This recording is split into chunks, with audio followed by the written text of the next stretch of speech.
do you see the impact on the IT sector of the recent move by the US administration? So how our IT jobs and our IT sector will be affected by it?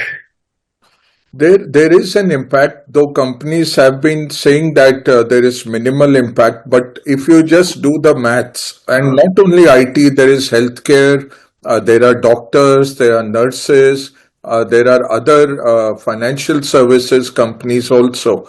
Last year, US issued 141,000 new H-1B visas. Now, if from next year, if the run rate is the same, you're talking of about $14 billion of extra costs, which frankly, the profit pools might not be there in those companies or in those sectors. Second, you have to see, like I was mentioning, healthcare. There are 16,000 Indian origin doctors working in rural areas in the US where nobody wants to practice.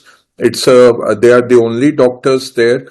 So wide regions in US are being benefited from this H-1B, which could, lead to this kind of $100,000 levy from next year, could impact those as well.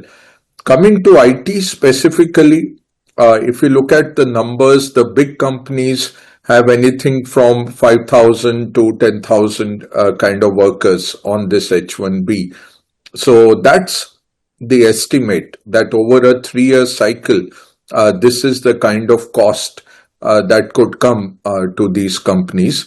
And obviously, they will try to outsource, try to offshore those works. But they would have tried earlier, and these would be client requirements or US government requirements to have an onshore presence. So getting a US local to do that job might not be practically very possible, because 96% is the employment rate amongst the US software qualified people. So those people just might not be there. Beneficiaries of this move will be offshore centers near to the US, like a Vancouver, like a Toronto. I think jobs will move there. That might be more acceptable to US clients to have somebody in Canada working and who keeps on coming, visiting US and going back. I think those kind of solutions will come out. Today, the impact has been limited because of what the US government came out with clarification that this will apply to new petitions which get filed from February 2026 onwards. What we are not very clear is that last year 141,000 new H-1Bs were issued, but nearly 260,000 H-1Bs were renewed as well. So what happens where somebody needs to go back to their country to get their passport stamped again in the US Consul or to get a renewal?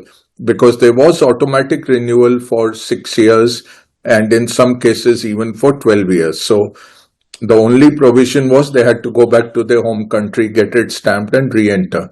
On re-entry, will they be charged $100,000? So that 14 billion cost could actually become a 40 billion cost if you are talking of 400,000 H-1Bs a year getting impacted. So obviously, 40 billion will not be paid and these visa categories will reduce substantially.